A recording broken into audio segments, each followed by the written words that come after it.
महाप्रभु श्री जगन्नाथंकर मानवीय लीला यही बनक लगी बेश प्रस्तुति चली। तुलसी एवं गेंडु फूल व्यवहार कर तीनोटी चूल प्रस्तुत हो सारी तीन ठाकुरों पर।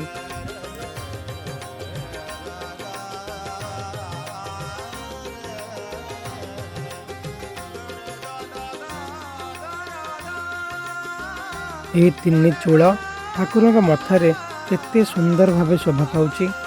ए बनक लगी बेश अत्यंत सुंदर।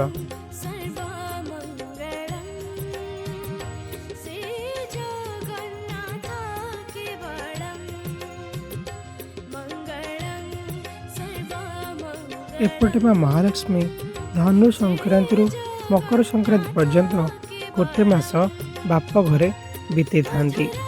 मकर संक्रांति ठीक पूर्व दिन माने मासंत दिन माँ महालक्ष्मी श्रीमंदिर को बाप घर फेरी जाती। फेरला समय जमिति साधारण नारीटीए बाप घर शाशु घर को गला बेले सांगरे नानादी भार नहीं कि आसी थाए, से भली माँ महालक्ष्मी नानादी पनीपरिबा फलमूल वस्त्र आदि भार नहीं कि आसी थांती।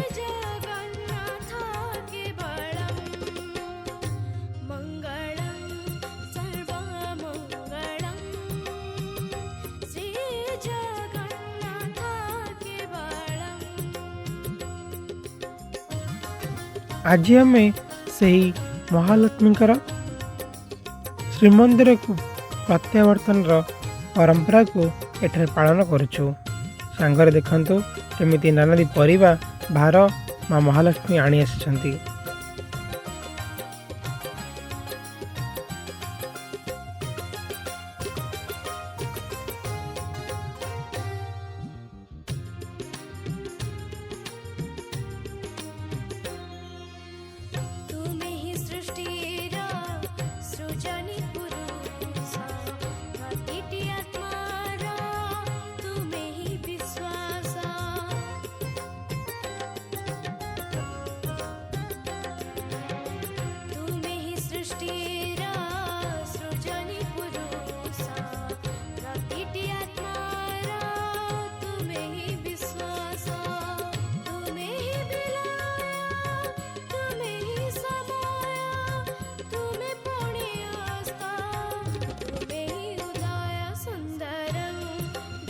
प्रभु जगन्नाथंकर बनक लगी भेष देखी माँ महालक्ष्मी बहुत खुशी आनंद अनुभव करिथांती।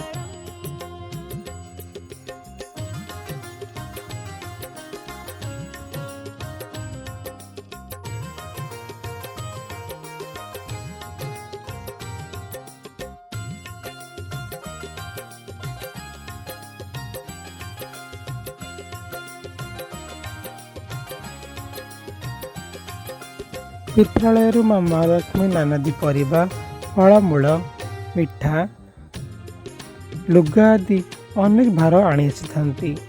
परदिन पड़े मकर संक्रांति। मकर संक्रांति दिन माँ महालक्ष्मी रोष घरे यही सबू भार जिनिस गुड़ व्यवहार कर महाप्रभु प्रसाद प्रस्तुत करिथांती।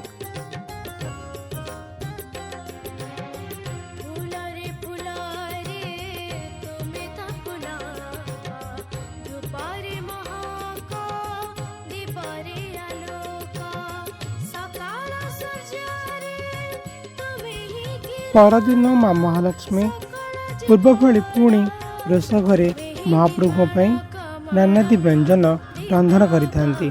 से रीति को आम एठारे पालन करुछु। माँ महालक्ष्मी अग्नि संजोग कले